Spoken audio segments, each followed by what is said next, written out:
Hello everyone, welcome to Knowing Who. What on earth? Don't know. Welcome to Knowing Who, episode 9. 9. The big 9, inside number 9. Wrong show.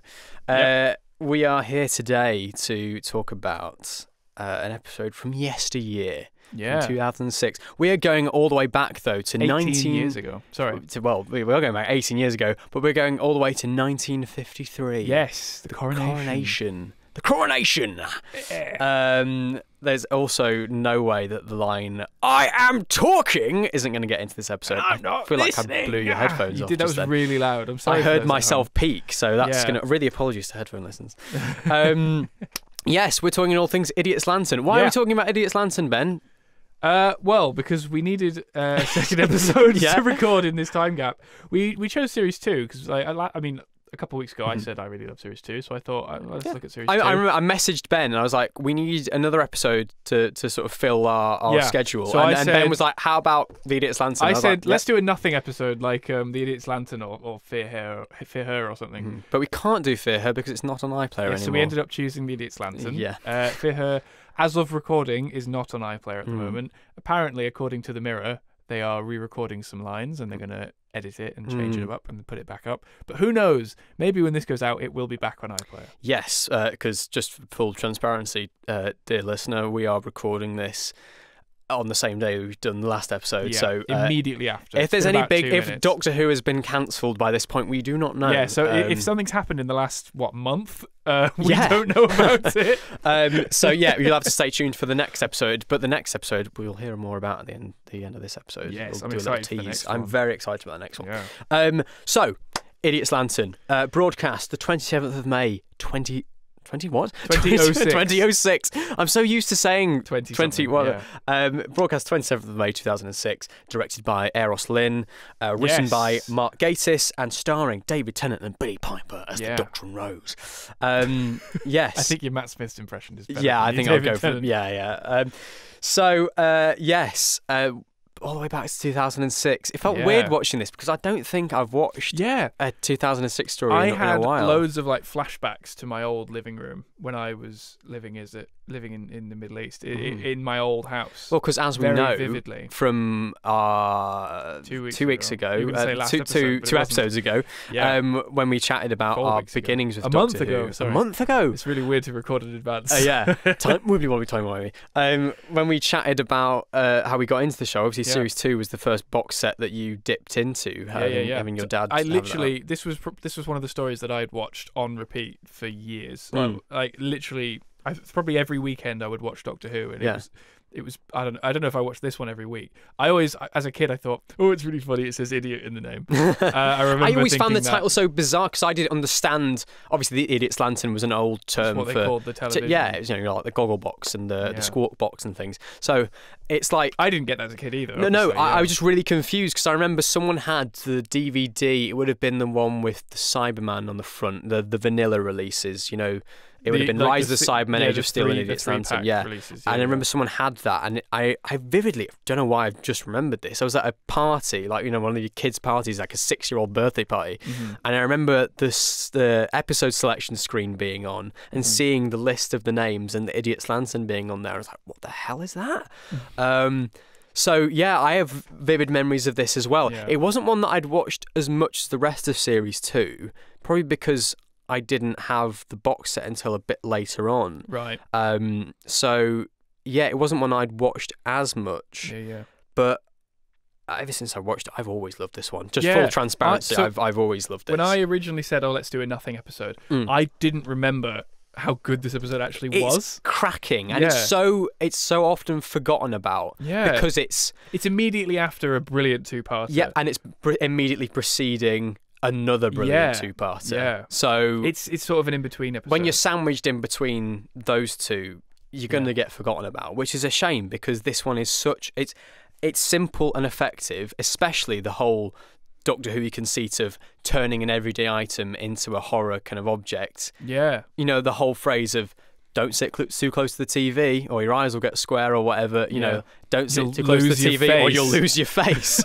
It's a brilliant idea. It's so simple Strange and effective. for a TV show to be encouraging children not to watch TV. I know, It's yeah, really brilliant. strange. Go and listen Really to the odd. Big Finish audios instead, and then you'll have your ears burnt off instead. Yes. Yeah.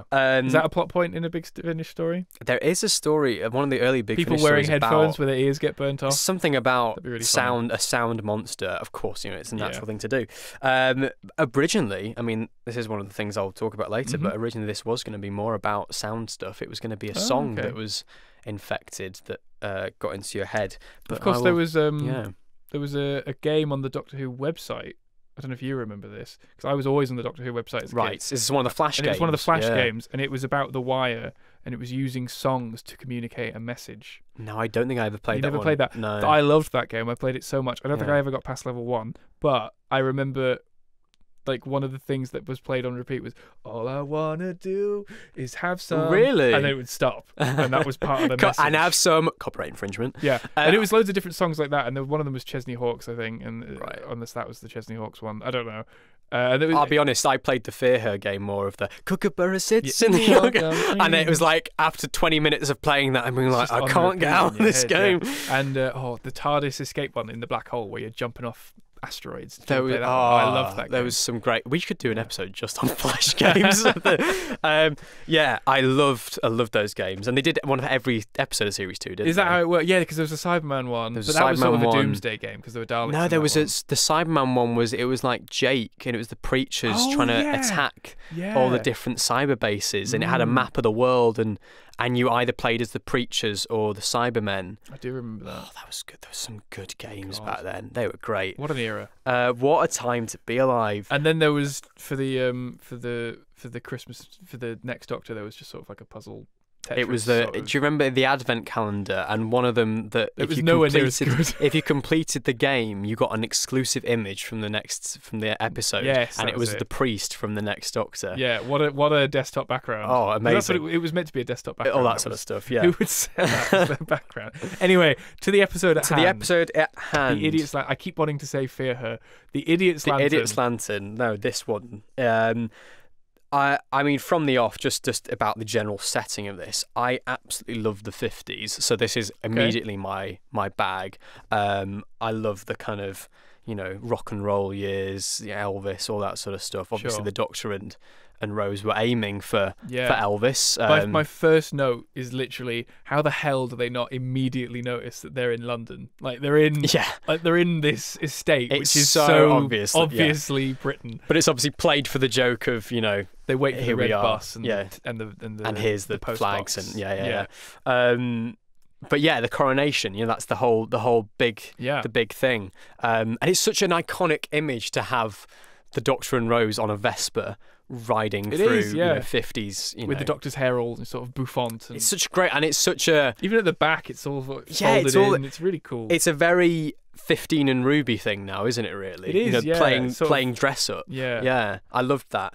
And it just highlights why Tennant and Piper's dynamic is it's impeccable. Yeah. It's like They are great. they're so good together. Yeah. I feel like that with a lot of Tennant and his companions though. Like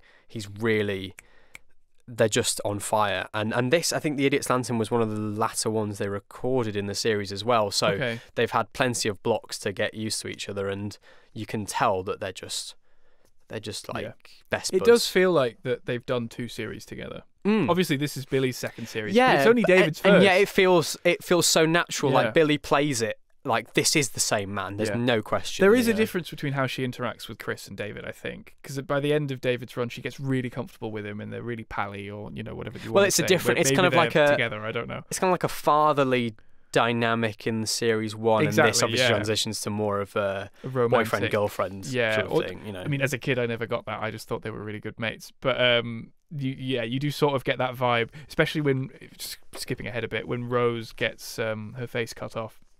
The Doctor is not that kind of story. He's, but yes. he's visibly sort of angry, and he's really seething that's happened to Rose. Yeah, and what does he say? There is no power on this earth that can stop me. I am talking, and I'm not listening. There we go. It was in there. We got it in. It'll happen again. It will happen many times again. We were saying before we recorded that every time we hear that, we just think of the DW poop. Yeah. David Tennant. The 10th Doctor rap. Yeah, which we were listening to. Go on YouTube. It's a great little video. It's great. That happens a lot. That bit. I am talking, I'm not listening. Yeah. The good chorus. Yeah. I mean, to transition into that, if I may, the Connollys are sort of central family at this heart of this. The domestic approach. That's what I like about you. Thank you. It's obviously they're sitting at the kind of heart of it. It's such an effective storyline, and to touch on basically like domestic abuse in exactly Doctor what Who. it is. I mean, that is what it is. It's exactly what it is. And to do it so sensitively and so openly as well. Yeah. Is it's from the start. It's not even like a surprise reveal at the end. It's from the start. Mr. Connolly is just a bad man. Even from that first scene when Grandma Connolly is still in the picture, you know, he's still got that essence of, you know, stern, you know, father, I'm above you all. Everyone's sat down and he's there looming over them all. Yeah, telling them what to do, how to do it. You know, he's, I mean, fantastic actor. I believe the guy did come from EastEnders stuff, and you can tell that kind of naturalistic acting of, you know, I'm the sort of stern overlord of you all. It's he's a really like spiteful character. He's just vile, and I love Tommy and Rita. I think they're fantastic. They played really well cast, so well cast. Tommy's brilliant. Yeah, Tommy is fantastic. Rita, obviously she's quite quiet throughout most of the episodes. But that's the point. That's the though. idea. Yeah, and she does it really well, and you can see it on her face, especially afterwards when she casts out Mr. Connolly. You can see how proud of herself punch she the is. air moment. Yeah. But that's skipping ahead. Let's get back to the start of the episode. And also in that opening scene, obviously we see Grandma Connolly as well, who we don't see much of. No. Well, at least facially through the rest of the episode. Can we just quickly talk about the dolly that they did? The Grandma Connolly. The Grandma Connolly the dolly. Figure. Yeah, with swappable heads. Bestseller. Did it have a swappable head? So you had the head of her with the face, and then a head with her without the face. I just assumed it was just a faceless. I never had one. No, I remember. I don't know who got it for me. I remember a kid at a birthday party getting that as their present from someone, and I was like, of all the figures, but you got the wire with it. You got the portable television. It was a great little pack. And also, I just, you know, although I think they released just a Doctor with the TV thing at one They did point, later down the line, with the shades. I remember getting that from Woolworths. Do you remember Woolworths? Oh, I loved cracking. Woolworths. But now I look at her on screen and I just see Doris from Gavin and Stacey.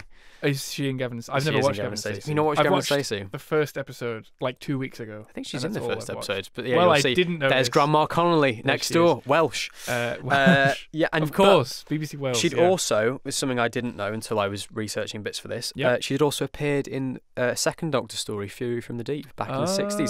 So yeah, great dynamic, and it's something that I kind of want to talk about later on as well. But the direction is especially apparent in the Connolly's house. Everything is Dutch angles. There's so many Dutch angles in this story. I think practically the whole story is shot on a Dutch angle. I understand, like, the whole reason of a Dutch angle. I mean, you can say whatever you want to say, but in my opinion, it's to make things feel uneasy. Yeah. That was uneasy. The fact that we both said that, you know, it's off kilter. It's weird. It's something's wrong. It's conveying a sense of this is not right. Yeah. Although to have it as every shot, I think might have been overkill. I don't know, because I was watching it, I thought, oh, okay, God, we're still doing Dutch angles now. It adds that distinctive look to the story. It's something I've never twigged until looking for it. Later on in the story, it's shot really, really cool and really well. There's just some scenes at the beginning where, oh, okay, you're just doing a Dutch angle for the hell of it. That's sort of what it feels like to me. But then again, is it not still communicating the fact that, you know, this might look like a normal domestic scene, but there's something wrong with this? But although you say that, but then we know it from the start how cruel Mr. Connolly is. They don't hide it. No, but it's kind of enhancing that, I suppose. I mean, when was the Dutch angle popularized? Obviously, it's existed for as long as cinema's existed. Yeah. It's been. I mean, it's always been a technique. Because it feels like, because a couple of years later, Thor comes out and Thor's the same. Is it? Yeah, I don't know. I've never paid attention to the Dutch angles. It's sort of famously everything is a Dutch angle, and like it's the same. Well, it's sort Kenneth of, Branagh who directed that, so it's like, of course, he'd employ a kind of age-old technique. Exactly. Yeah. So, but it sort of feels like, oh, okay. So is this like a cool thing that they just wanted to try for the episode? No, I don't know. Yeah, I get used to it. It's just at the start, I'm just thinking, oh, okay, yeah, another Dutch angle. Can you imagine the tripods for that episode? Yeah, I was thinking, God, that would have been Eros, that'd be like, just tilt it a bit more. There you go. I want to keep going a bit. Yeah. It wouldn't have been Eros. It would have been the DOP. Come on. It would have been the DOP. Right. Although Eros might have gone, I want everything to be a Dutch angle, and then the DOP would just. I think it's more of a. I suppose it is more of a cinematographer kind of thing. It would be. It would be. But it's possible that the director would have an input as well. Yeah. Anyway, that's us being TV nerds. Anyhow, but yes, it is just a big element of the direction, because it's all shot like a noir, yes, a kind of detective thriller. You have that with Detective Inspector. What's his name? Detective Inspector Bishop. It's written inside his collar. Yes, it is. Huh. Thanks, Grandma. Bless your mum. Bless your mum. That was it. Sorry. Yeah, so you have that feeling, and especially with the doctor even says it feels like Soviet Russia with the disappearing police and the fake facades and stuff like that. Tell you what, I'm going to do next time I watch this. I'm going to turn my TV to black and white. I think it would be really, because the shadows in this, they do have moments like that. Yeah, I think it'd look great. Especially when the doctor's in the cage and the lights flash on. Yeah. That's a really good moment. The only thing that wouldn't work is the moment when the wire turns into colour and he goes, "Oh my God, colour television!" It's like, she's not changing. But yes, fantastic. Yeah. Noirish thriller, detective. It's brilliant. So yeah, a big thumbs up actually for the direction. I know that it might seem overkill for stuff like the Dutch angles, but I think that if you're deliberately trying to communicate something like that, I think it works very well. Do you want to talk about The Wire, the villain at the heart of it all? The Wire. A fun fact about The Wire: as a kid, I thought The Wire was meant to be the Queen. She has that vibe, especially because it's the Coronation as well. It's the hair and it's the Coronation. I mean, she's too old to be the Queen, but she looks like the stamps, that we were used to. Yeah, and I understand that what she actually is a fictionalized version of like a storytime character on the children's BBC. Yeah, which I think there would have been an hour of children's television every day, which was the vibe, which is what Doctor Who originally aired on in the 60s.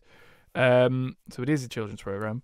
No matter what people say, it is a kids program. It is a kids program. But I genuinely I just thought, oh, okay, so she's the Queen. As a kid, I just went. I mean, Maureen Lipman does have that regal look about her, and she's so good. She's superb, scenery chewing villain, iconic, I think, as well. The whole. Hungry. You must have had kids in the playground doing that. It is kind of awkward sometimes because obviously she's just a character on a screen. And all her stuff was filmed. That was the very first stuff that was shot for that block, for that episode. Okay, yeah. Because she wasn't available to do it. But it makes sense because you have to have that playing on a screen in camera. So I did think, okay, well, this has all been done before, which makes perfect sense.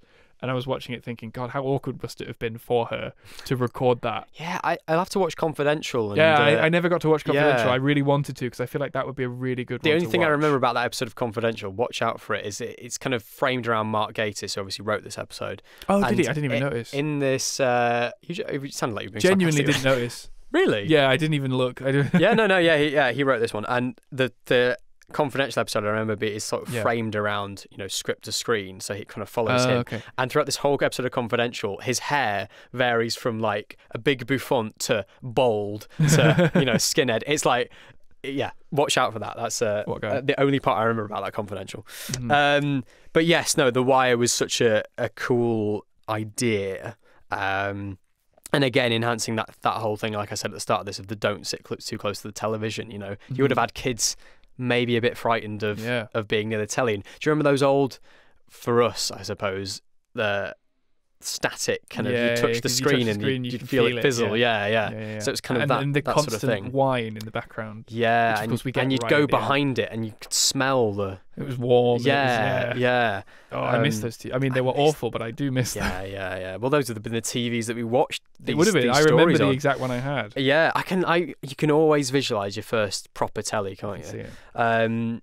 So yeah, I love that. I love her performance, the scenery chewing nature, like I said, and the sort of the catchphrases that she almost has, like I said, that can be repeated by kids in the playground is fab. And the wire gets those sort of minions, so to speak, of the faceless hordes, the faceless ones, not those faceless ones from the 60s. Not yet. But it's and that's one thing that I thought watching this episode, I'd be like, oh, I wonder if this is dated a bit. It's a seamless effect in my eyes. So there's a couple, like the close-ups, you sort of go, okay, yeah, I can tell. Oh, but the grandma stuff, I think, is really I think seamless. with Rose, it's a bit sort of wibbly. It's fine. Maybe. It's perfectly passable. I don't have a problem with it, but you can tell. Although I was surprised in the scene where the Doctor goes into the cage with all of them, I thought, oh, that's practical. They've done that practically. So I was under the assumption that it was all CG, but no, like some of it is practical. And I don't know why it wasn't all practical. If they could have done some, I guess because it's only really Billy and Grandma Connolly that they have to do it CG. So I don't know why. I mean, I get like in the cage, there's a lot of them, and it would be a lot of money, and they're all really dimly lit, and I understand that it's just easier. But maybe when they're well lit, I'm sure they did makeup tests. Well, I mean, maybe when it's well lit, it just doesn't look as good. And also, I mean, how old would Grandma Connolly have been? Like an 80-year-old woman? Like, do you want to suffocate her with? I guess that's also part of it. But they do. But the ones in the cage look really haunting. They look creepy. They look really you can see scary. Like the bone structure under some of them, and it's really cool. And the thing that really adds to it is the hands clenching, and you can hear the sort of creak. It's almost like an Orton plasticky crack. It's a really loud crack. As a kid, I completely forgot they did that, and as a kid, I had like a memory of just being like kind of scared of just apparently that as well. Sound. That's a callback to the Quatermass experiment. I think there's some sort of a horde of faceless victims who do this clenching thing, and there was going to be more of Quatermass references in this because Gatiss was a big fan of that, but Russell made him sort of pare it back a bit because Gatiss and Tennant had been in a live production of Quatermass and the Pit, and Russell was like, it seems a bit too much like you're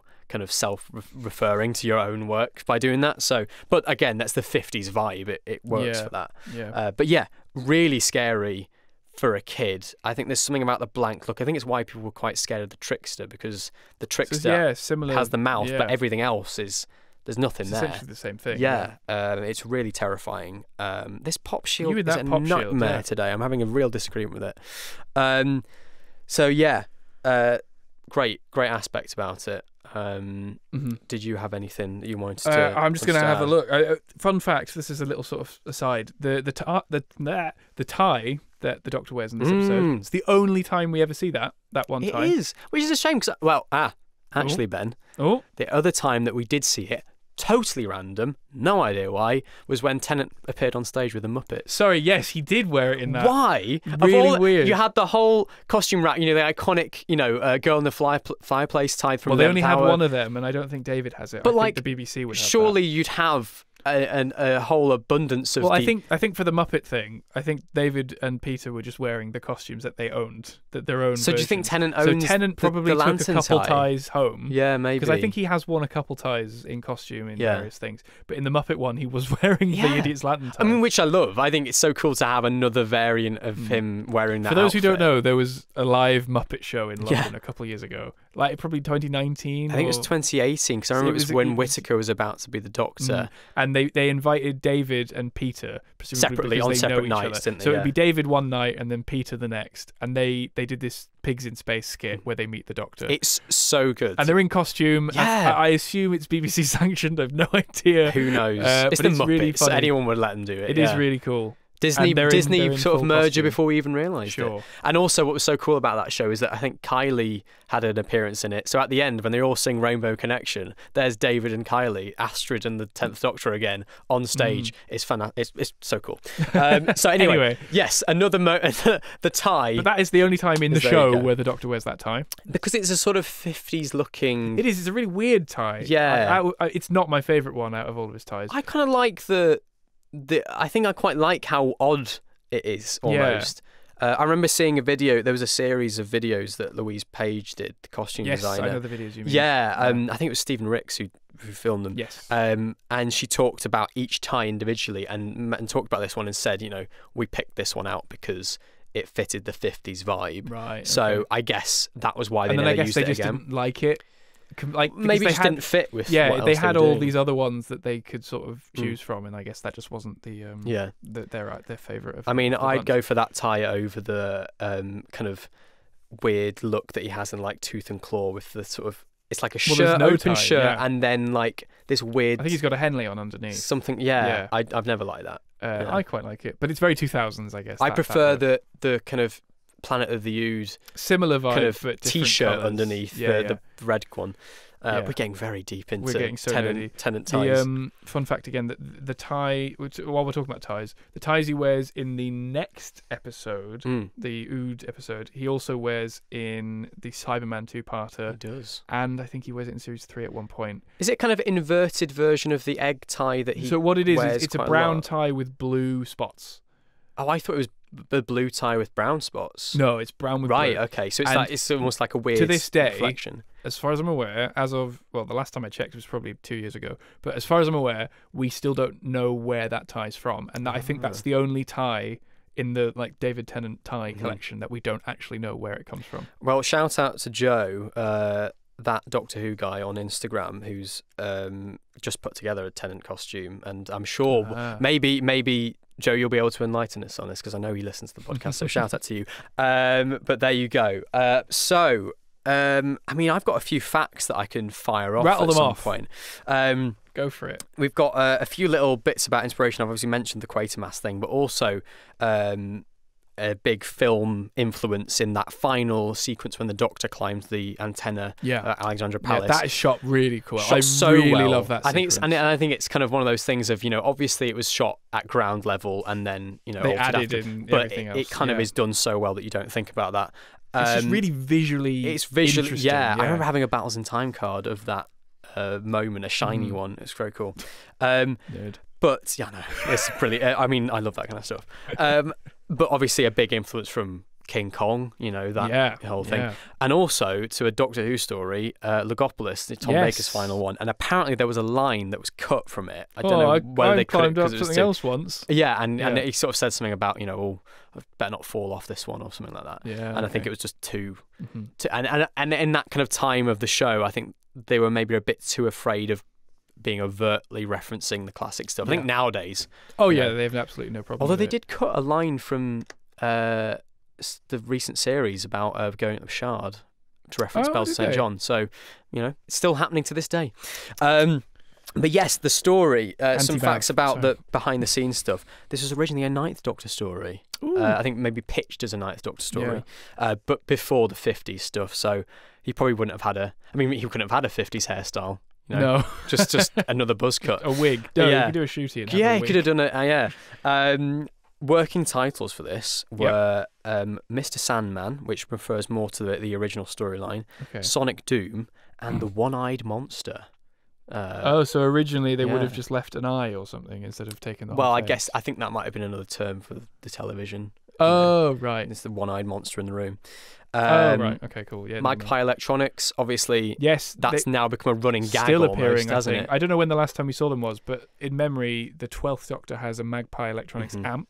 Yep. The 11th Doctor's first TARDIS's monitor has Magpie written on the back of it or something. And isn't it in the Beast Below? It's in the Beast Below. There's a Starship shop. UK? There's just a Starship UK shop called Magpie Electronics. So for a shop owner who's going out of business, he's done pretty well. It was either the Jodie TARDIS or the Shooty TARDIS as well. There's a Magpie reference. I don't remember exactly where though. Yeah. I bet there's a story in that. I bet there's a headcanon in... Yeah, it's really weird that this horrible man who was killed on top of Alexandra Palace has a media empire. Well, is he horrible though? I think originally, no, he wasn't. in the original scripts, that was another thing. Magpie was a lot more of a horrible kind of entrepreneur businessman who kind of was doing this just to get himself up in the world.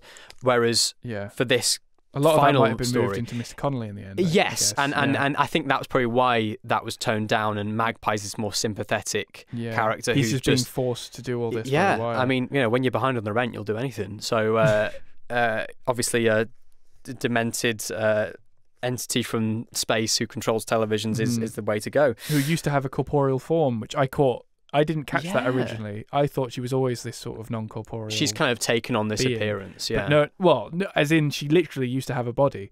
Oh, really? Because in the episode sorry, I they didn't realise say, that. Okay, she cool. says, "My kind took away my corporeal form," Which my is original an kind actual- denied me, or something. Yeah, something like that. Yeah. That's what she says. Hmm. So she's literally trying to get a body back Yeah. because she used to have one. I like that. I think that's really. I mean, there's a story in that, there, isn't there? There's a story you can do about Creation the of original. the Wire.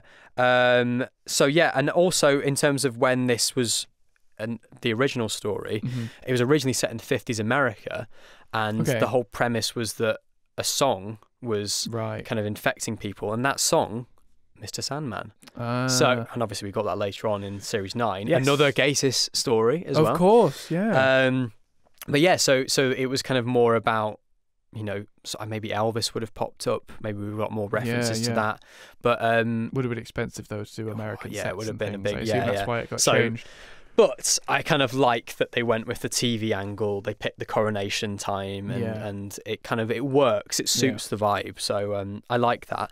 A fact about the story, kind of beats of it. A Torchwood audio.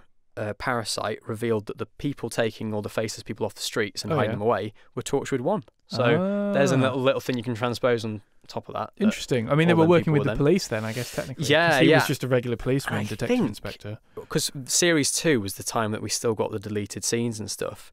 And I think there's a deleted bit of Bishop turning to one of them and saying something about, Torchwood have just been telling me to do da-da-da-da. Right. And I think actually there's a Torchwood line in the back of... Was it possibly one of the TARDISodes?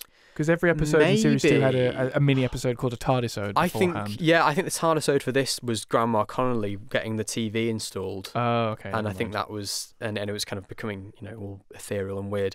But yeah, I think there's a line that was cut with Detective Bishop saying something about Torchwood, and I think you can have also, a memory of that. You can hear it in the background of when Tennant's looking at Rose, who's had her face taken away, and he says something about Torchwood, and it's like one of those things that you wouldn't notice first time around. Yeah. But anyway, nice little thing. The story was originally set on the Powell Street, which was going to then refer to, this is the location of the Powell estate. Yeah. But, and of course, there's a bit where Rose mentions Jackie, and she says that, when Mum watched it, they all had to gather into one room. Yeah, and Mum went out of the Sailor God, and I love Cliff that Richard bit. films. God, and Jackie gets out, doesn't she? She gets around. I love that little joke. It's fantastic, that, isn't it? I mean, the whole bit of, Union Flag, Union Jack. And, that's great. Oh, it's just brilliant. Especially in that scene, I just watched the first couple episodes. I've rewatched the first couple episodes of Secret Diary of a Call Girl. Oh, really? I don't know if you've watched that, but that's what I know of it. It's what Billy did immediately after Doctor Who. Yeah. To sort of, distance herself from Rose, and show that she can do a bit more than children's telly. And it is really good. Obviously, it's quite sexy and whatever, but it is a really good program. And she's got a lot of those moments where she's obviously it's a program written by women for women essentially, and she's girl boss. So you're the target audience. Then, exactly. That's exactly what I am. And it's just this great, powerful moment that she has, and she continues to do that sort of thing. And I think I haven't watched I Hate Susie and things that she's done recently. I need but to watch I assume that, it's a similar vibe. It's the same people who made Secret Diary as well. It's a similar character that she plays in Scoop, the film that they recently did for Netflix. Yes. Oh, I watched that. Sam, brilliant. That's great. And she really owns that sort of demeanour, that it suits, character. Yeah, she's really good at that. It's almost like a Clara kind of almost proto-figure, really. That confidence in her. She's getting to that point where she can one-up the Doctor almost. Yeah, and you can see the influence that he's having on her. Yeah. So I like, which is obviously a big plot point in Doomsday. So yeah, originally it was the Powell estate was going to have more of an influence there, but I think because of the location of it, they sort of went, well, if it's the Powell estate, then Alexandra Palace is going to be nowhere near. So but there was going to be a chase scene in the London Underground on the Vespa. How they would have done that, Lord knows. No wonder why they could it. Money wise and just blocking wise. That's insane. A lot of steps. Tommy. So originally, I don't know if you know about this, but Gatiss wrote Tommy as a character to reflect his own experiences as a gay teenager growing up. Yeah. So there was a whole plot line involving, it kind of was hinted at that Tommy fancied Rose, but at the end of the episode it'd be revealed that he actually fancied the Doctor, so it would be kind of flipped on the head.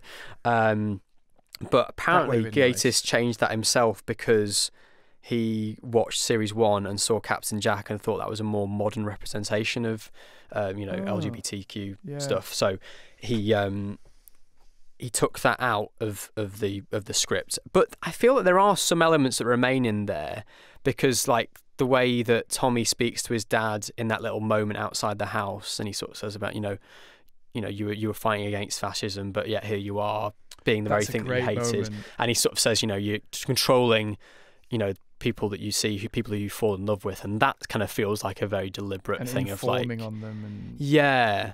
I mean, well, there you go. It's like that's very secret police, Gestapo. It is, yeah. Just like informing on the neighbours and your referring family. back to what we were talking about last episode. Literally, with the we're Daleks. back to the Nazi threat of the 50s.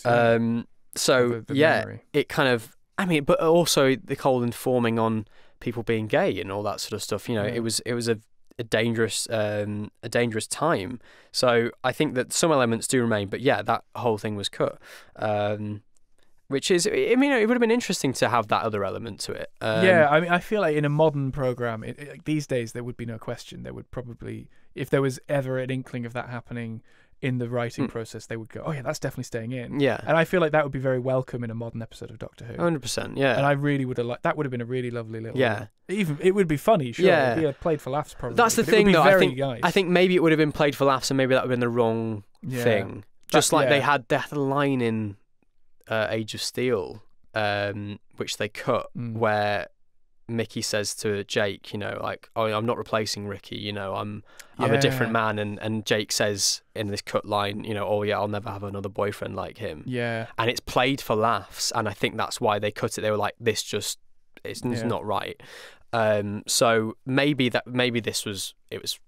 it would have come across as in the wrong way. So maybe it was the right choice there.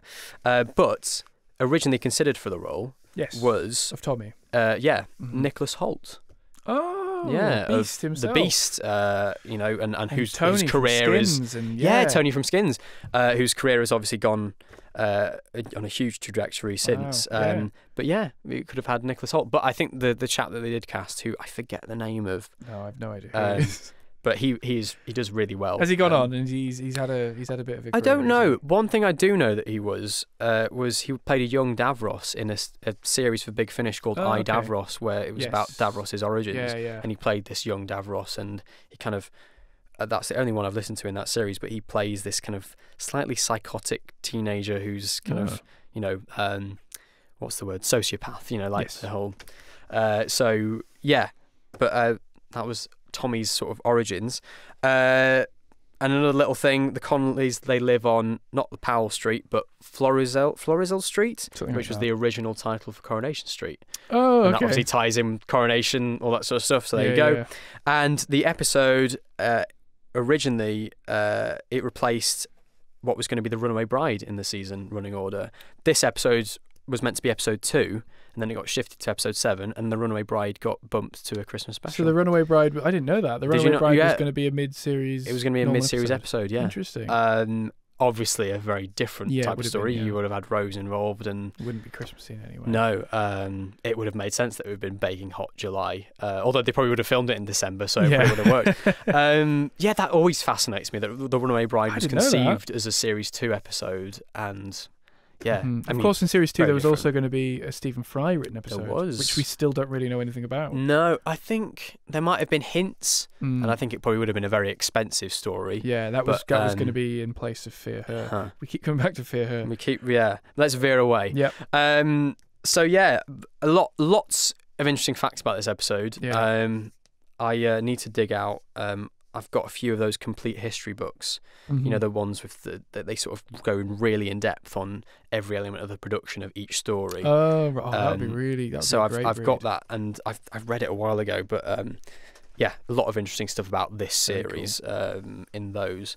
So there you go. Yes, I almost just caused chaos in the studio then. Anything else you'd like to address? There's one little when he's talking to Detective Inspector. What's his face? Bishop. It's written inside his collar. I keep telling you. I know it is, but I can't see his collar.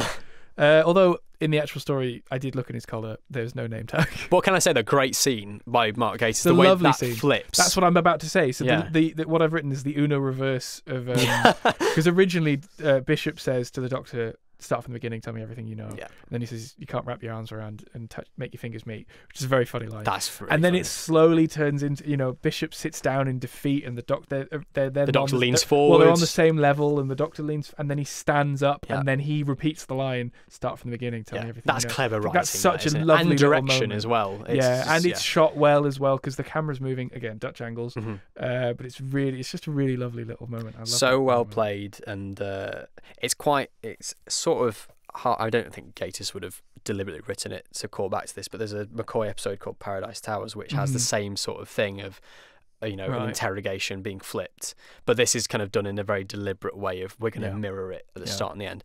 Clever writing, really good writing all round from Gatiss, to be honest. I think it's just really good, solidly written, yeah, really fun. I love all the 50s references. It's chocker full of 50s references.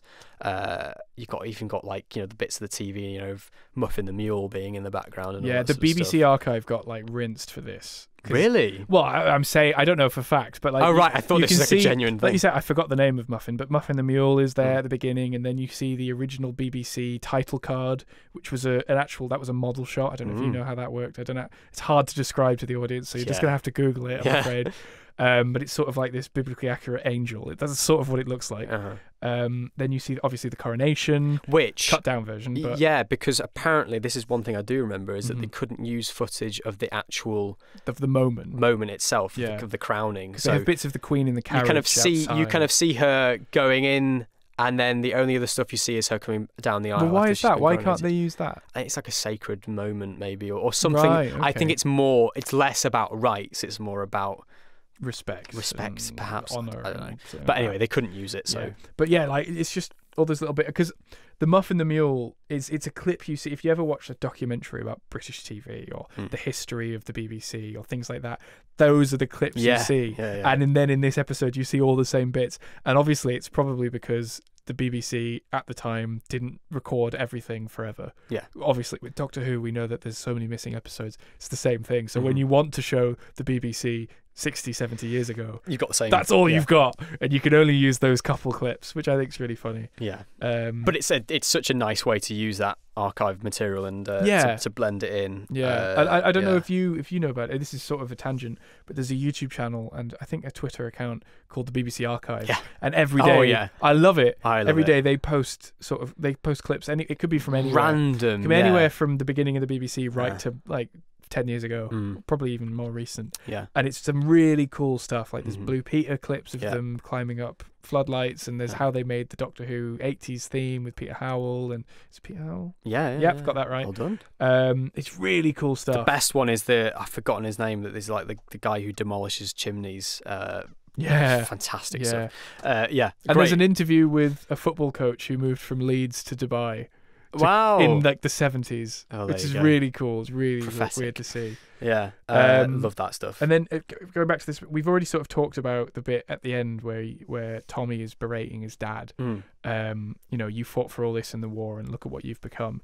And there's a bit where he says, little twerps like me can do what we want, say what we want. And it's sort of, especially, I don't want to get political, but in the last couple weeks that we've had sort of moments where people like Tommy's dad have come out in droves to silence people, little twerps, let's say, like us, for just saying what they want to do and doing and it's just horrible, and it's sort of this cyclical structure of just hate, and how it's not in nearly 20 years. It's nothing's changed. Nothing's changed. Yeah, it's so bizarre. Yeah. It's and it just, as I was watching it just sort of clicked in my head. I'm like, God, this is literally what is happening today. It's a really great moment, and you know why it's such a great moment? I think it's because the Doctor doesn't chime in and then go, "Yeah, you shouldn't be doing this." Like the Doctor just says, "I'm gonna." He literally stands back and he lets it happen and doesn't say a word, and then Tommy's been thinking this for years. That's like this has been building up inside of him with this abusive father that he has. It's just, God, it's such a horrible family. Like, just because of his dad. And it's it's an interesting moment, because you're sort of like, oh, is this good? Is this bad? At the end, when Rose sort of says, go after him. I've written, my last note is literally, Rose encourages Tommy to forgive his abusive dad, which felt really weird to me. Maybe it's that whole thing of I don't know if he's forgiving him, it's a kind of show that you're better. than someone like that. I think for someone like Mrs. Connolly, it's like, yes, you should get that man out of your house because he is a horrible piece of work. And I can't imagine. Yeah, I mean, I thought I had a memory of him slapping her. I don't think it happened. I don't remember seeing it last night. They might have thought that stuff like that was a bit, but I'm sure too far behind the camera, like in the fictional world of Doctor Who, that like he definitely hit. I'm sure both of it's them, implied. Sure. Yeah, Yeah. There's a lot of flinching and kind of and that horrible moment when, obviously Tommy's gone off. Or has he? I don't think he has.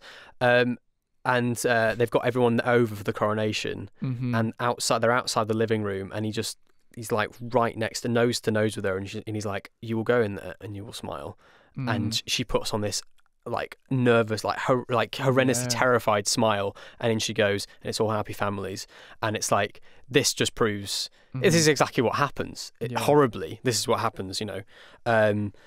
So I think all of that stuff it's forgotten because people forget the episode, and the only thing they remember about it is hungry and faceless people. They forget about the beautiful nuance of characters like my smoke rumble didn't get caught on camera then. I didn't hear it. It is nearly lunchtime. But people forget about that, and when you go back and watch it, you can really appreciate it for things like that. And I think people need to give it more credit. I think it's a fantastic one. And it's amazing how we've come from deciding to chat about this one because we were like, should we do something that no one really talks about? And here we are. I think it's a corker. It's a really strong episode. There's little funny bits, like when the Doctor's running into, I can't remember what it's called, the TV tower. Alexandra Palace. And the guard asks, "Oh, who are you?" And he flashes his psychic paper. And he says, "Oh, who did you think you were?"